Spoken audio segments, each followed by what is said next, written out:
पुंडलिक वरदे हरिविठ्ठल, श्री ज्ञानदेव तुकाराम, गोपाल कृष्ण भगवान की जय, माऊली ज्ञानेश्वर महाराज की जय, जगद्गुरु तुकाराम महाराज की जय।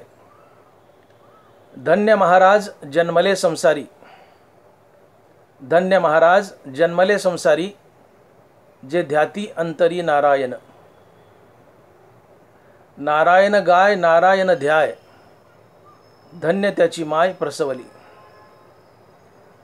प्रसवली तया कुळाचा उद्धार, तो तरे निर्धार नामा म्हणे। नारायण गाय नारायण ध्याय, धन्य त्याची माय प्रसवली। प्रस्तुत कीर्तनरूपी सेवेसाठी निवडलेला अभंग श्री संत नामदेव महाराज यांचा 3 चरणाचा आणि नामपर व उपदेशपर प्रकरणातील अभंग आहे। नामदेव महाराज म्हणतात, धन्य महाराज जन्मले संसारी, धन्य महाराज जन्मले संसारी, जे ध्याती अंतरी नारायण।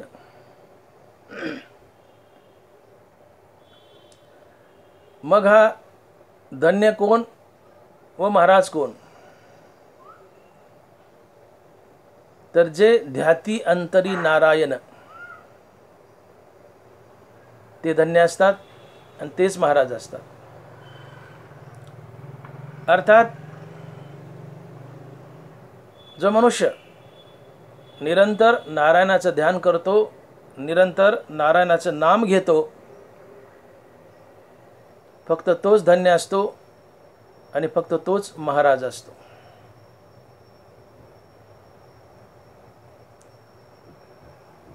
धन्य म्हणजे काय? धन्य कुणाला म्हणावं? तर जो नराचा नारायण झालाय, फक्त तोच धन्य असतो। जो नराचा नारायण झालाय, फक्त तोच धन्य असतो, इतर दुसरं कोणी नाही। जो मनुष्याचा देव झालाय, फक्त तोच धन्य असतो, इतर दुसरं कोणी नाही।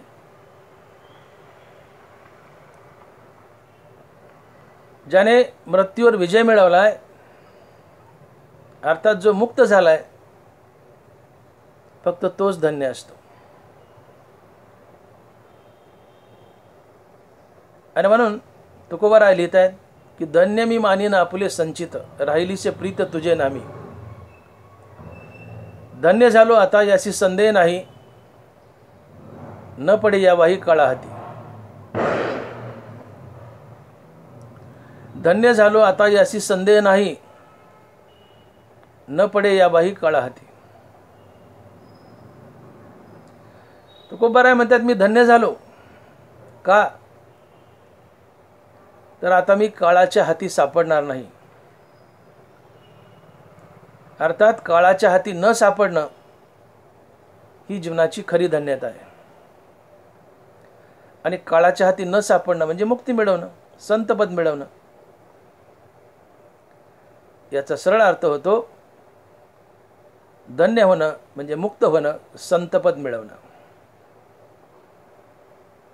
अतिशय महत्त्वाचं चरण आहे तुकोबारायचं।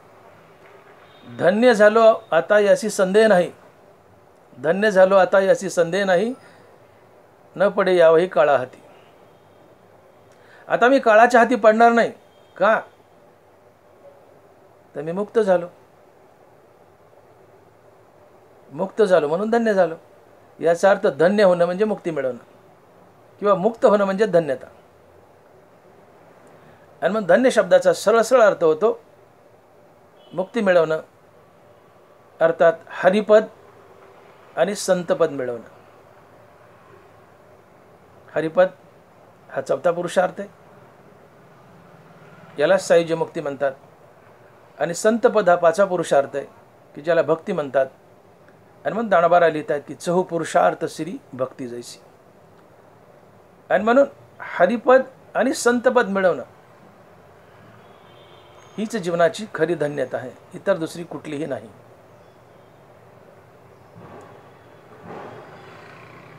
तुम्ही जे मिळवले ते शाश्वत असावं, अविनाशी असावं, तुम्हाला कधी न सोडणार असावं. आणि ते एकच आहे, हरिपद आणि संतपद. आणि मग ज्ञानोबा लिहित आहेत की देशकाळ स्वभावे विचू जया न संभवे, ते पद माझे पावे अविनाश तो. देशकाळ स्वभावे वेचू जया न संभवे, ते पद माझे पावे अविनाश तो. कुठल्याही देशात कुठल्याही काळात ज्याला नाश नाही, जे अविनाशी आहे, जे शाश्वत आहे, त्याची प्राप्ती हीच जीवनाची खरी धन्यता असते. आणि ते आहे हरिपद आणि संतपद. अर्थात हरिपदाची आणि संतपदाची प्राप्ती हीच मानवी जीवनाची खरी धन्यता आहे, इतर दुसरी कुठलीही नाही. आणि ज्यांनी हरिपद किंवा संतपद मिळवलंय, फक्त तोच महाराज असतो. ज्यांनी हरिपद मिळवले, संतपद मिळवले, फक्त तोच धन्य आणि फक्त तोच महाराज.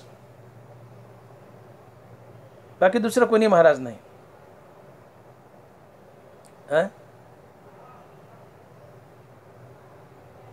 ज्ञानोबा लिहित आहेत, महाराज तुम्ही सिद्ध, महाराज तुम्ही सिद्ध. बोलिली लेकुरे वेडी वाकुडी उत्तरे, करा क्षमा अपराध, महाराज तुम्ही सिद्ध. हे चरण आहे का? करा क्षमा अपराध, महाराज, महाराज तुम्ही सिद्ध. कोण महाराज आहे? जो सिद्ध आहे तो महाराज आहे. महाराज तुम्ही सिद्ध, अर्थात जो सिद्ध आहे फक्त तोच महाराज आहे. सिद्ध कोण असतो? संत असतो. म्हणून फक्त संतच महाराज असतात, ज्ञानोबा तुकोबा यासारखे. आणि फक्त संतच धन्य असतात, इतर दुसरं कोणी नाही. फक्त संतच महाराज असतात आणि फक्त संतच धन्य असतात, इतर दुसरं कोणी नाही. देवही महाराज आहे, देवालाही आपण महाराज म्हणतो. देवा महाराजा वाचव रे बाबा, देवा महाराजा नीट कर रे बाबा. देवही महाराज आहे, संतही महाराज आहेत. देव आणि संत एकच असतात, त्यामुळे दोघंही महाराज आहेत. देव ते संत, देव ते संत, निमित्त त्या प्रतिमा. संत ते प्रत्यक्ष पुरुषोत्तम, ते चालते बोलते परब्रह्म. संत हे देवच असतात, चालता बोलता देव म्हणजे संत. म्हणून संत महाराज आहेत आणि देवही महाराज आहे. अर्थात संत आणि भगवंत सोडून या जगात दुसरं कोणी महाराज नसतंच.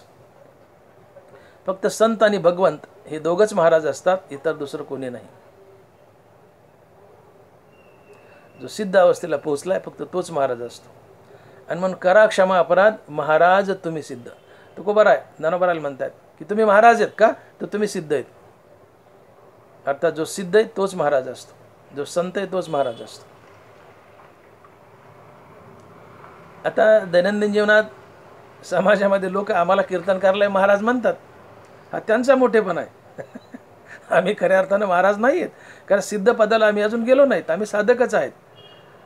साधक आहेत का नाही ही सुद्धा शंका आहे, कारण साधकाची दशा उदास असावी, उपाधी नसावी, अंतर्बाह्य. या चरणात आम्ही बसत नाहीत. साधकाची दशा उदास असावी, म्हणजे विरक्त असावा, त्याला कशाची आसक्ती नसावी. तर किती कीर्तनकार विरक्त आहेत, किती कीर्तनकार उदास आहेत संसाराबद्दल आणि देहाबद्दल.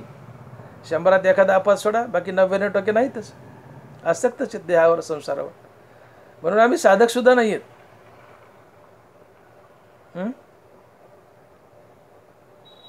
पामर तर म्हणणार नाही मी, पण विषयी आम्ही विषयी जरूर आहोत.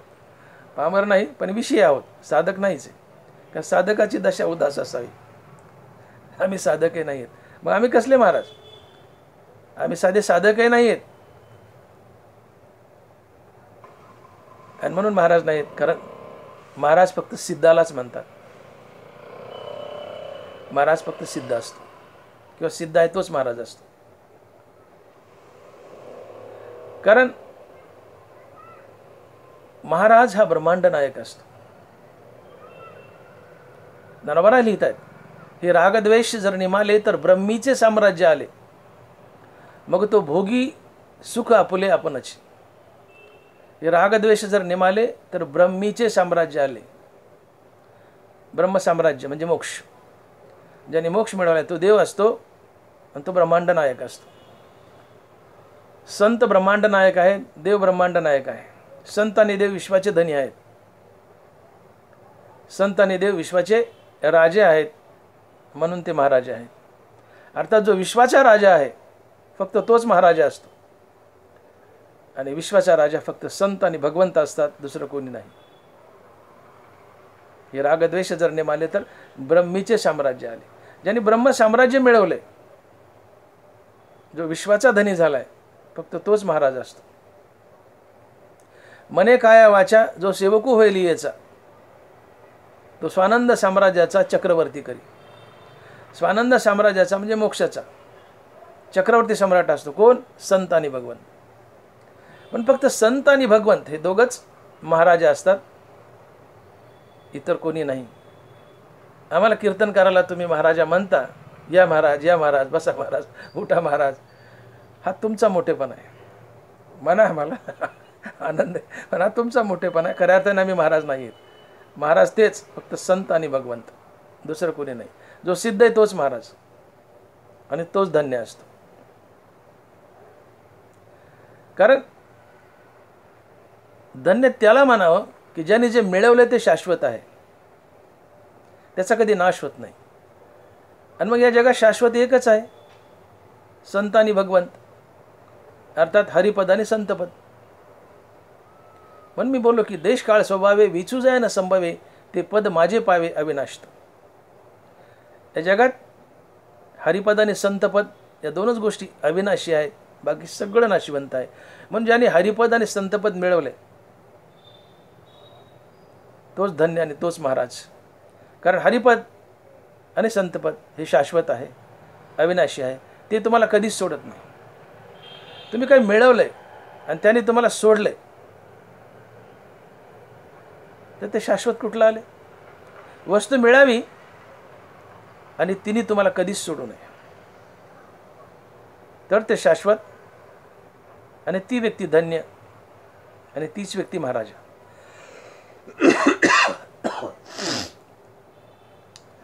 धनवांत कधी धन्य आणि महाराज नसतोच. धनवान म्हणजे पैशावाला. धनवान कधी धन्य आणि महाराज नसतोच. लौकिकात आम्ही बोलताना, साहेब आपली भेट झाली, आम्ही धन्य झालो. माझी लॉटरी लागली, मी धन्य झालो. माझ्या मुलाचा MBBSला नंबर लागला, मी धन्य झालो.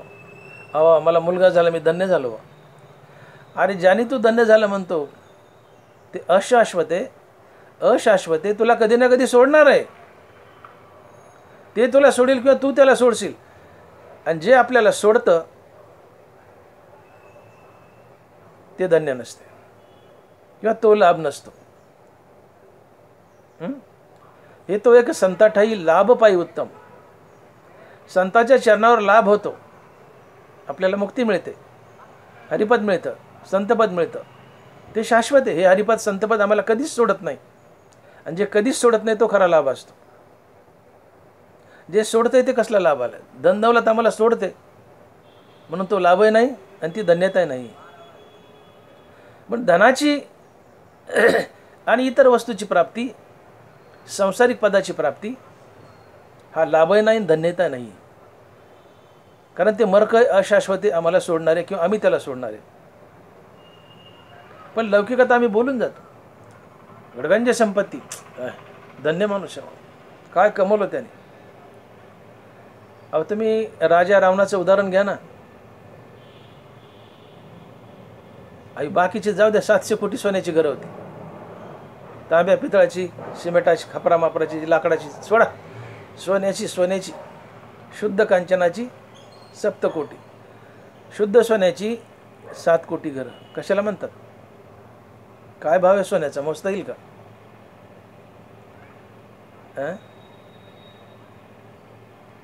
70,000 भाव आहे सध्या सोन्याचा, 70,000 तोळा. 700 कोटी घरं, काय काय हिशोब तरी करता येईल का? किती किती रुपयाचं सोनं असेल ते? तुका म्हणे ज्याची संपदा एवढी, सांगा ती कवडी गेली नाही. एवढी संपदा, 700 कोटी सोन्याची घरं, पण शेवट सोबत फुटकी कवडी गेली नाही. मग काहीच गेलं नाही सोबत, काही नेता आलं नाही, ती धन्यता कसली? आणि म्हणून तुकोबाराय म्हणतात की धन मिळविले कोटी, संगे नय रे लंगोटी. धन मिळविले कोटी, संगे नय रे लंगोटी.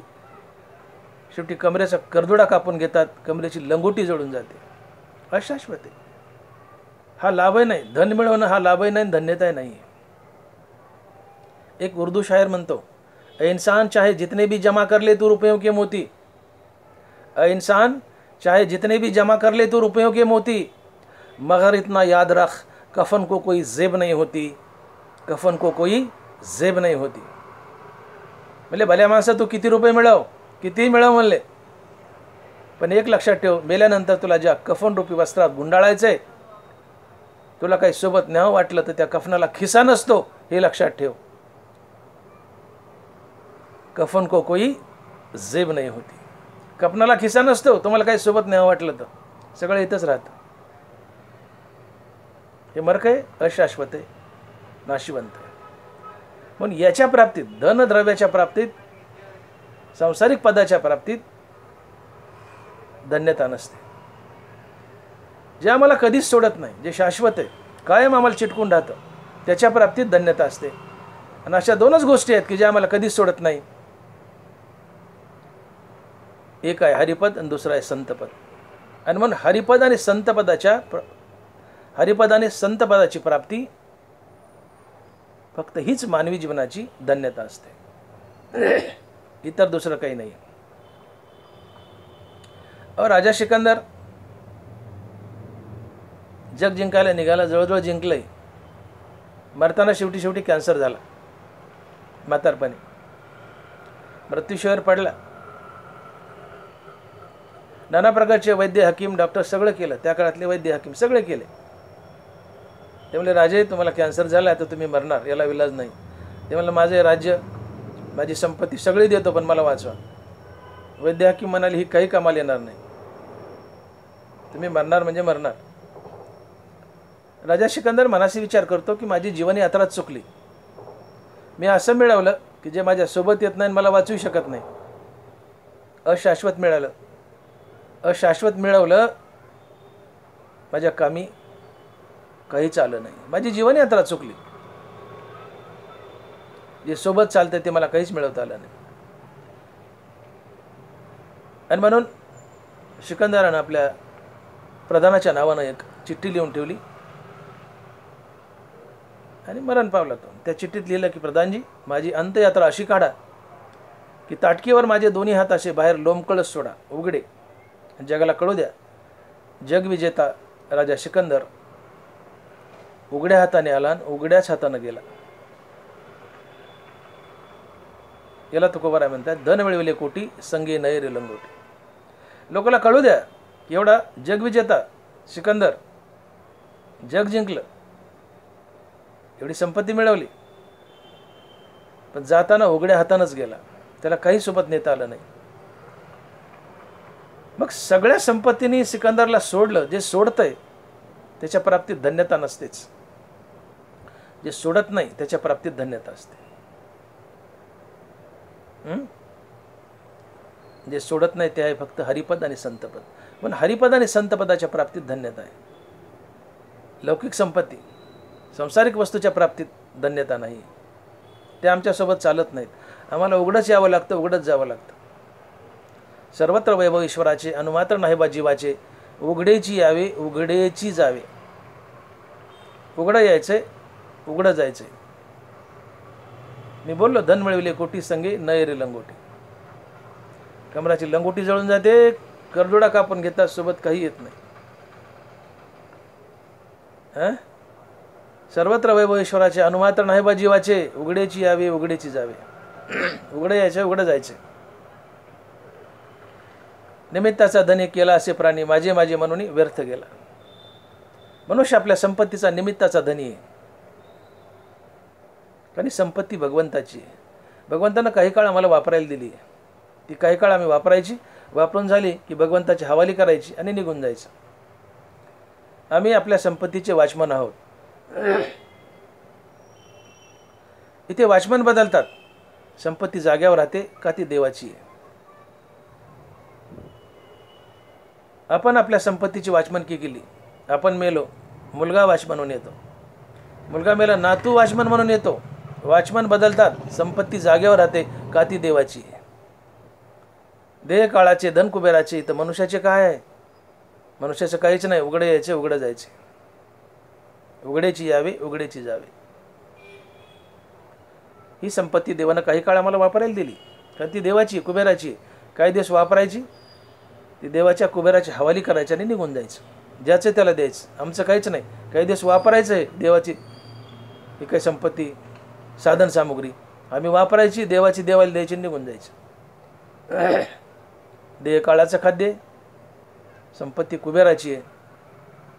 या देवावर आमचा अधिकार नाही, संपत्तीवर नाही. मग आमचं काय?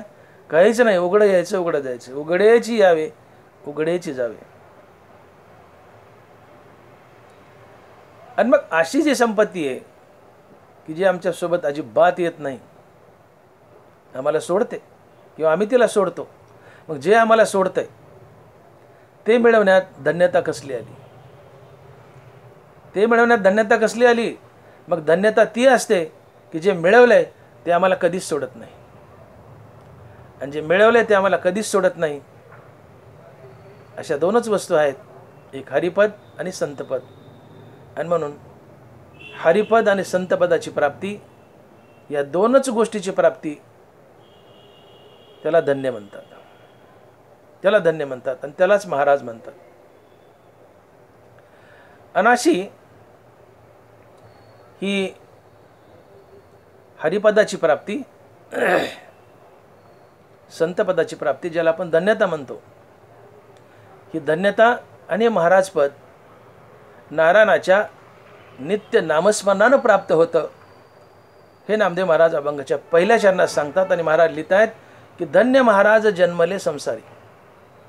धन्य महाराज जन्मले संसारी, जे ध्याती अंतरी नारायण. या संसारामध्ये फक्त तोच धन्य आहे आणि फक्त तोच महाराज आहे की जो निरंतर नारायणाचं ध्यान करतो, जो निरंतर नारायणाचं नाम घेतो. अर्थात भगवंताचं नित्य नामस्मरण जो करतो, फक्त तोच धन्य आहे आणि फक्त तोच महाराज आहे. हा धन्य शब्द अनेक ठिकाणी आलेला आहे. जसं तुकोबाराय बोलले की धन्य मी मानेन आपले संचित. माझं संचित धन्य आहे, मोठं आहे, श्रीमंत आहे. का? तर राहिलीसे प्रीती तुझ्या नामी. देवा, तुझ्या नामात माझी प्रीती राहिली म्हणून माझं संचित धन्य आहे. आणि तुझ्या नामात प्रीती तेव्हाच राहते जेव्हा पदरी गडगंज पुण्य आहे. महाराज म्हणतात माझ्या पदरी गतजन्मातलं, मागील जन्मातलं गडगंज पुण्य आहे. आणि त्या पुण्याच्या बळावर माझी देवाची तुझ्या नावात प्रीती राहिली. का? तर माझं संचित पुण्यवान आहे आणि मग संचिताला धन्यता आहे. धन्य मी मानीन आपले संचित, राहिलेसे प्रीत तुझ्या नामी. धन्य आजे दिन संत दर्शनाचं. संत भेटले, जीवन धन्य झालं. संत भेटले, संत दर्शन घेतलं, संत कृपा झाली.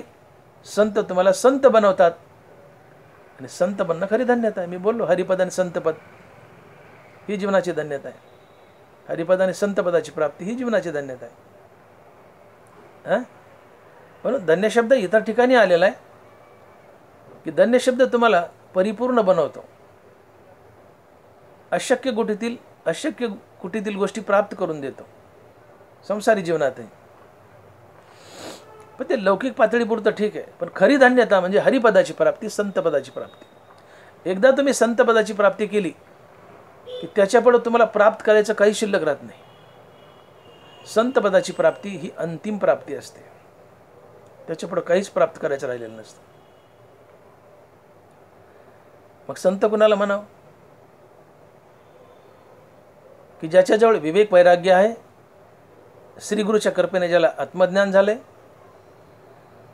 जो मुक्त आहे, जो मुक्तीवर भजनयुक्त आहे, ज्याने प्रत्यक्षात पांडुरंग पाहिला आहे आणि पांडुरंगाने ज्याचं दास्यत्व केलं आहे, फक्त तोच संत असतो, इतर दुसरं कोणी नाही. आणि म्हणून नाथ महाराज लिहित आहेत की एका जनार्दनी भक्त, भक्त म्हणजे संतच, एका जनार्दनी भक्त देव त्यांचा अंकित दास होय. त्याने प्रत्यक्षात पांडुरंग पाहिला आणि पांडुरंगाने ज्याची चाकरी केली, दास्यत्व केले, फक्त तो संत असतो. ज्याच्याजवळ विवेक वैराग्य आहे, ज्याला श्रीगुरूच्या कृपेने आत्मज्ञान झाले, जो मुक्त आहे, जो मुक्तीवर भजनयुक्त आहे, ज्याने प्रत्यक्षात पांडुरंग पाहिला आणि पांडुरंगाने ज्याचं दास्यत्व केलंय, फक्त तोच संत असतो, इतर दुसरं कोणी नाही. ज्ञान गिळून गावा गोविंदो, जो ज्ञान गिळून गोविंद गातो तो संत असतो. किंवा जो देवहून देवाचं नाव घेतो तो संत असतो. जो देवहून देवाचं नाव घेतो तो संत असतो. मीची होनी पांडवा करीती माझी सेवा.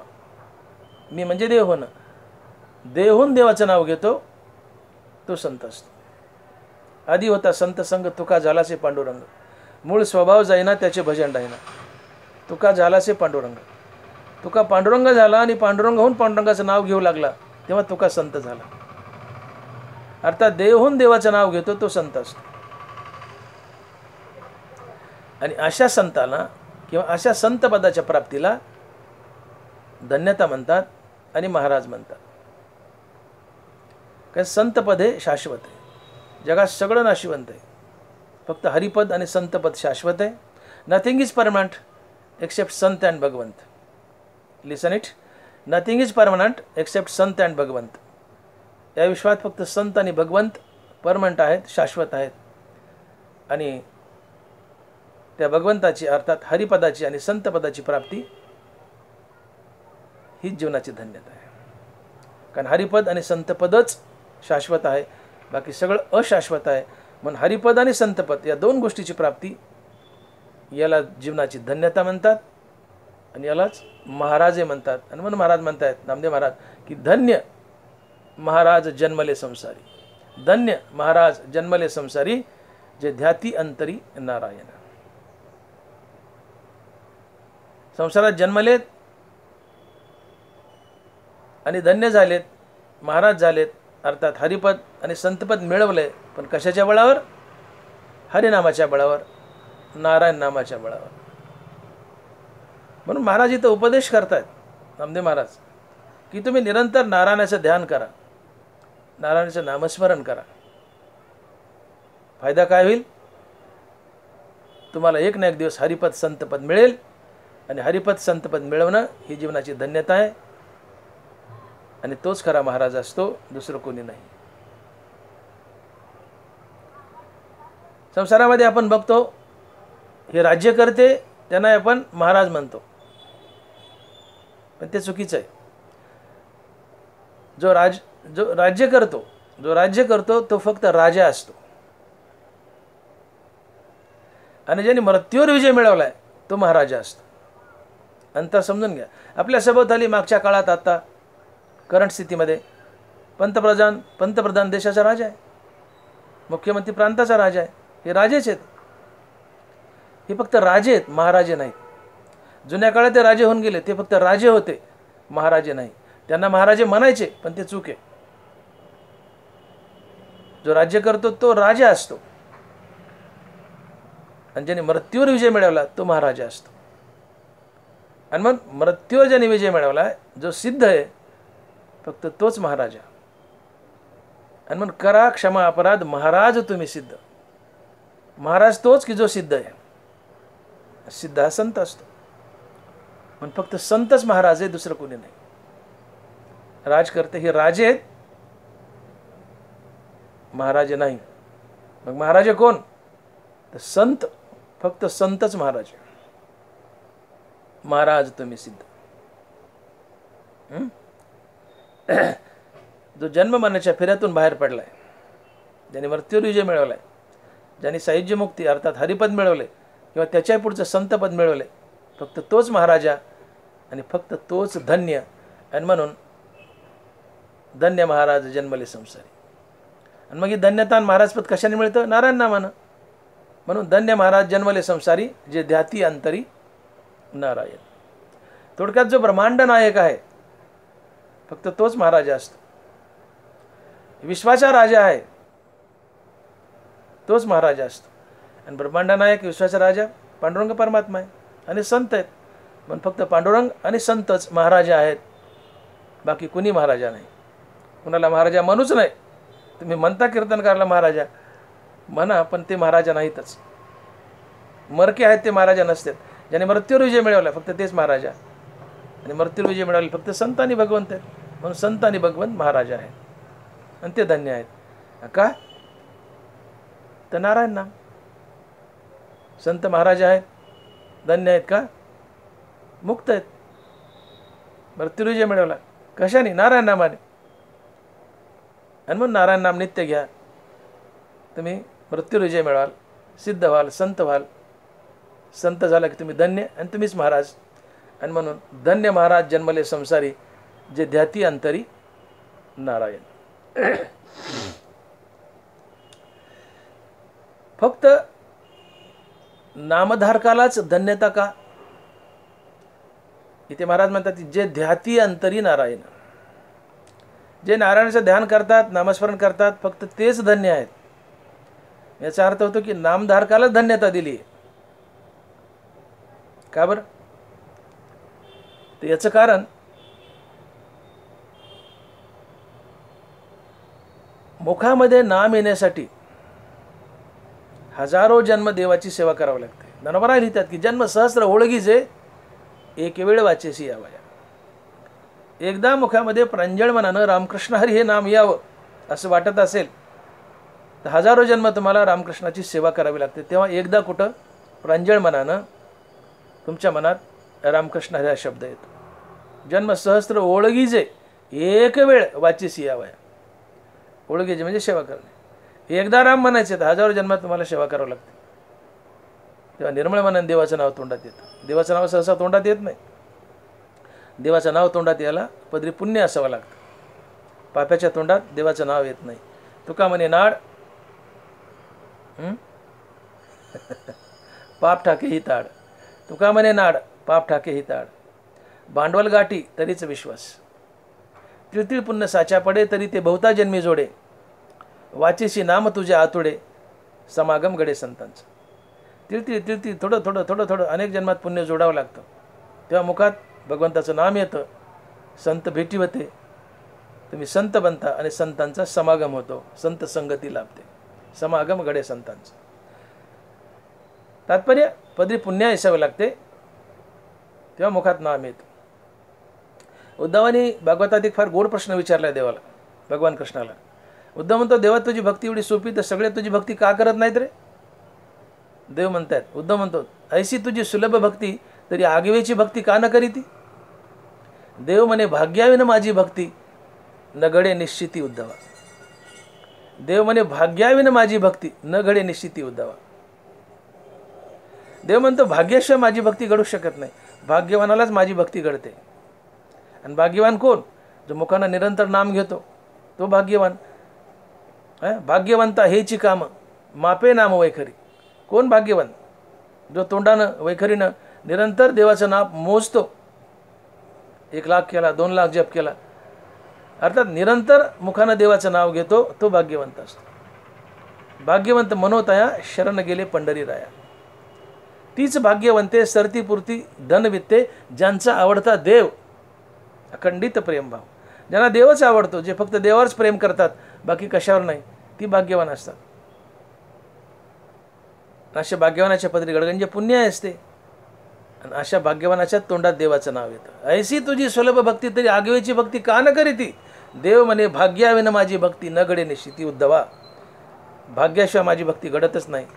आणि भाग्यवान तो असतो की जो पांडुरंगाला शरण गेला आणि पांडुरंगाचं नाव घेतो.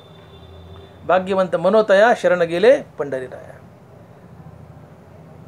आणि मग मुखामध्ये देवाचं नाव यायला इतकं कठीण आहे, सहजासहजी येत नाही, मोठ्या मुश्किलीने मोठ्या भाग्यानं तोंडात देवाचं नाव येतं.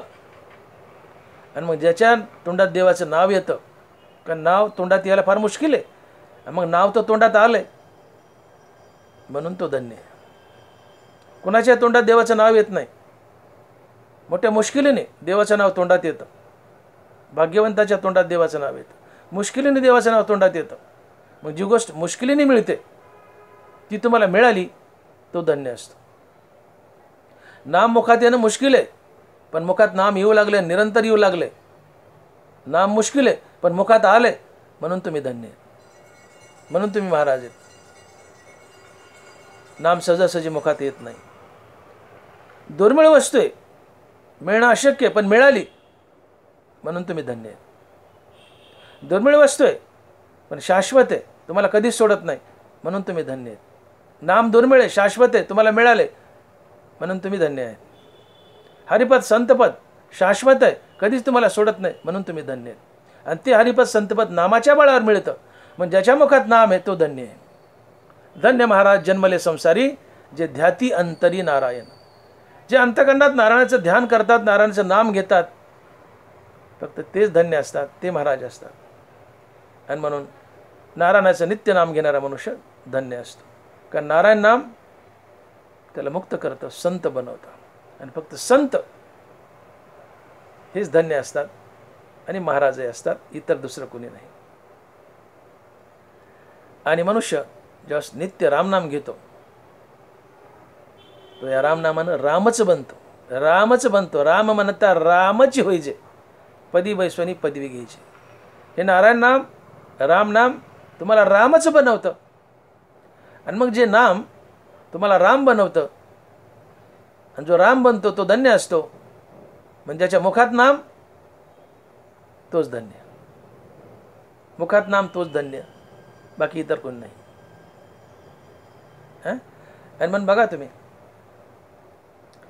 दानोबा बोलतायत की तुझे नामची कोणी एके वेळे, जयाचे मुखाशी का काना मिळे, तयाच्या हृदया सांडोनी पळे भेदची साच. नीट ऐका होई. तुझे नामची कोणी एके वेळे, जयाचे मुखाशी का काना मिळे, त्याच्या हृदया सांडोनी पळे भेदची साच. देवा, एकदा का तुझं नाव तोंडात फिट झालं तर त्याच्या हृदयाला भेद अर्थात द्वैत केव्हाच सोडून जातं. आणि ज्याच्या हृदयाला द्वैत सोडून गेलंय तो अद्वैतात जगतो. आणि जो अद्वैतात जगतो तो एक छोटा मोठा संतच असतो, जरी त्याला आत्मज्ञान झालेलं नसलं तरीही. जरी त्याला आत्मज्ञान झालेलं नसलं तरीही. आणि मग तुम्ही आम्ही कीर्तनकार प्रवचनकार जर नित्य नामधारक असतो, नित्य नामधारक, अखंडित नाम चालू आहे, नित्य असत्य अमित हरिपाठ जैसे, गोविंद गोविंद मना लागले अछंद, रिकामा अर्धगडी राहू नको.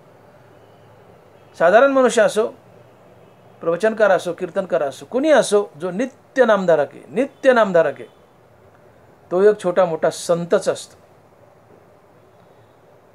भले त्याला आत्मज्ञान व्हायचं तेव्हा होईल श्रीगुरूच्या कृपेने,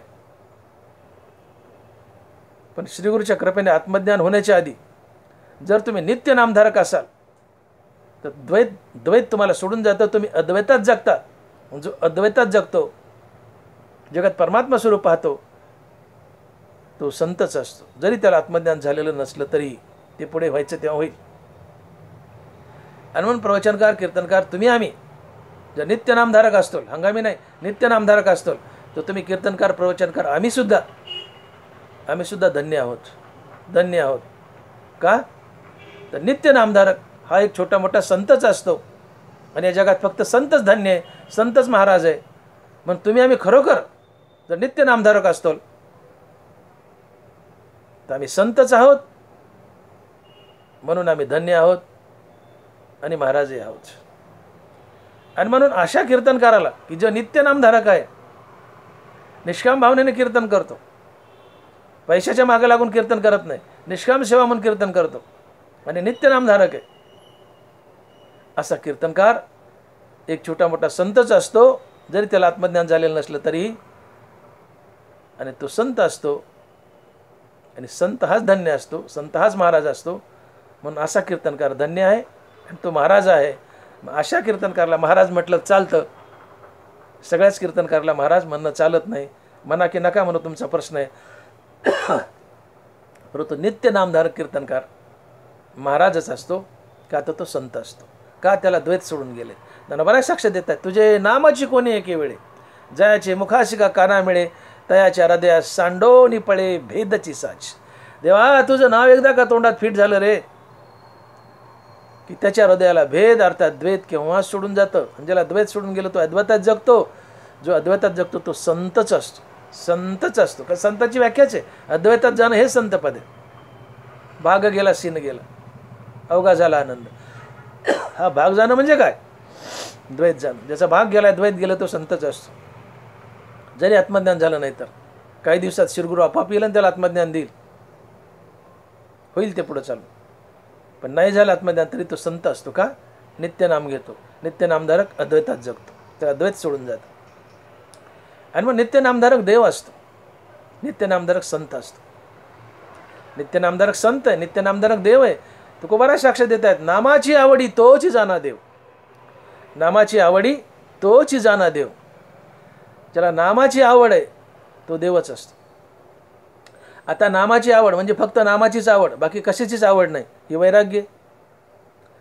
विषय तो त्यांचा झाला नारायण. नावडे धन जन माता पिता. काही आवडत नाही. धन जन माता पिता काही आवडत नाही. फक्त आवडतो तो नारायण आणि नारायणाचं नाम. आता त्यांचा एकच विषय नारायण आणि नारायणाचं नाम. तो संत असतो. ज्याला फक्त देव आणि देवाचं नावच आवडतं, बाकी काही आवडत नाही, हे वैराग्य. आणि म्हणून ज्याला नामाची आवड आहे त्याच्या जीवनात वैराग्य आलं. वैराग्य जीवनात आलं की देव भेटतो. ते हे विषय वैराग्य जे आत्मलाभाचे भाग्य याने ब्रह्मानंदा योग्य जीव होते. ते हे विषय वैराग्य जे आत्मलाभाचे भाग्य याने ब्रह्मानंदा योग्य जीव होते. वैराग्यानं देव भेटतो. आणि फक्त नामाचीच आवड, बाकी कशाची आवड नाही, हे वैराग्य. आणि फक्त नामाचीच आवड आहे तो संत आहे. संत हा देव असतो. म्हणून नामाची आवडी तोच जाना देव. ज्याला फक्त नामाची आवड आहे, बाकी कशाचीच आवड नाही, तो संत आहे आणि तो देव आहे. ज्याला नामाचीच आवड आहे तो संत आहे. आणि असा संत धन्य असतो आणि महाराज असतो. आणि म्हणून धन्य महाराज जन्मले संसारी जे ध्याती अंतरी नारायण. धन्य महाराज जन्मले संसारी जे ध्याती अंतरी नारायण. म्हणून नामदेव महाराज आम्हाला एक अतिशय महत्त्वाचा मौलिक सिद्धांत, एक मौलिक सिद्धांत किंवा मौलिक उपदेश करतायत की बाबांनो तुम्ही नारायणाचं नाम घ्या, नारायणाचं ध्यान करा, नित्य नारायणाचं नाम घ्या, रामकृष्ण हरी नामाचा जाप करा. फायदा काय होईल? तुमच्या जीवनात हरिपद आणि संतपद येईल. आणि ज्याच्या जीवनात हरिपद आणि संतपद आलंय फक्त तोच धन्य असतो आणि तोच महाराज असतो. आणि म्हणून धन्य महाराज जन्मले संसारी जे ध्याती अंतरी नारायण. जे ध्याती अंतरी नारायण. मग जो निरंतर नारायणाचं नाम घेतो अशा माणसाला ज्या आईनं जन्म दिलाय ती आई किंवा ती माय धन्य असते. हे अभंगाच्या दुसऱ्या चरणात. आणि म्हणून महाराज लिहित आहेत की नारायण गाय नारायण ध्याय धन्य त्याची माय प्रसवली. नारायण गाय नारायण ध्याय धन्य त्याची माय प्रसवली. जो निरंतर नारायणाला गातो आणि निरंतर नारायणाचं ध्यान करतो अशा पुरुषाला ज्या माईने जन्म दिलाय ती माय धन्य आहे. थोडक्यात जो भगवंताचं नित्य नामस्मरण करतो त्याची माय धन्य आहे. तो माणूस धन्य नाहीये. माणूस तर धन्य आहेच. तो पुढे धन्य होणार किंवा आताही आहे. पण मोठी धन्यता, खरी धन्यता माईला दिली आहे. जो भगवंताचं नित्य नामस्मरण करतो तो धन्य नाही, त्याची माय धन्य आहे. तुकोबाराय पण याला पुष्टी देतात.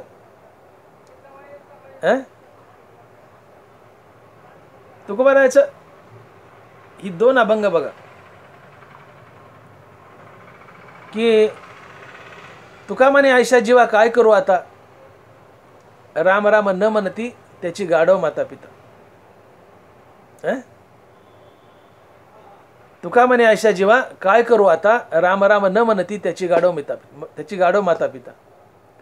आणि दुसऱ्या अभंगात म्हणतात की आपल्या हिता जो असे जागता धन्य माता पिता तयाची. ही दोन्ही अभंग याची तुलना करा म्हणजे पूर्ण उकल होईल या दुसऱ्या चरणाचा. जो मनुष्य नित्य नामधारक आहे तो धन्य नाही, तर त्याचे मातापिता धन्य आहेत किंवा त्याची माय धन्य आहे. तुकोबारा लिहितात की आपुले हिता जो असे जागता धन्य माता पिता तयाची. आपल्या हिता, आपलं हित म्हणजे काय? हित ते करावे देवाचे चिंतन. जो निरंतर देवाचं चिंतन करतो, जो निरंतर देवाचं नाव घेतो, तो धन्य नाही, त्याचे मायबाप धन्य आहेत. का? तर मायबाप नामधारक आहेत म्हणून पोटी नामधारक संतान आली, म्हणून धन्यता मायबापाला आहे. कारण मायबाप जर नामधारक नसते तर पोटी नामधारक संतान आलीच नसती. मायबाप नामधारक आहेत म्हणून पोटी नामधारक संतान आली, म्हणून धन्यता मायबापाला आहे. ज्ञानदेव म्हणे नाम जपा हरीचे परंपरा त्याचे कुळशुद्ध. ज्ञानोबा आहे. ज्ञानदेव म्हणे नाम जपा हरीचे परंपरा त्याचे कुळशुद्ध. जो निरंतर हरीचं नाम गातो, निरंतर हरिनाम घेतो, त्याच्या पोटी नामधारकच येतो आणि त्याचं कुळ पिढ्यानं पिढ्या शुद्ध राहतं. परंपरा त्याचे कुळ शुद्ध. तात्पर्य नित्य नामधारकाच्या पोटी नामधारकच संतान येते. इथे मायबाप नामधारक आहेत म्हणून पोटी नामधारक अवलाद आली, म्हणून धन्यता मायबापाला आहे, मुलाला नाही. मुलगा तर धन्य आहे, यात वाद नाही, पण प्रभावी धन्यता कुणाला आहे? मायबापाला आहे. आपले हिता जो असे जागता धन्य माता पिता तयाच्या. आपल्या हिताच्या ठिकाणी जागा आहे, आत्महिताच्या ठिकाणी जागा आहे, नामस्मरणाच्या ठिकाणी जागा आहे. आता जो नित्य नाम घेतो तो धन्य नाही, त्याची मायबाप धन्य आहेत. का? तर मायबाप नामधारक आहेत म्हणून मुलगा नामधारक पोटी आला.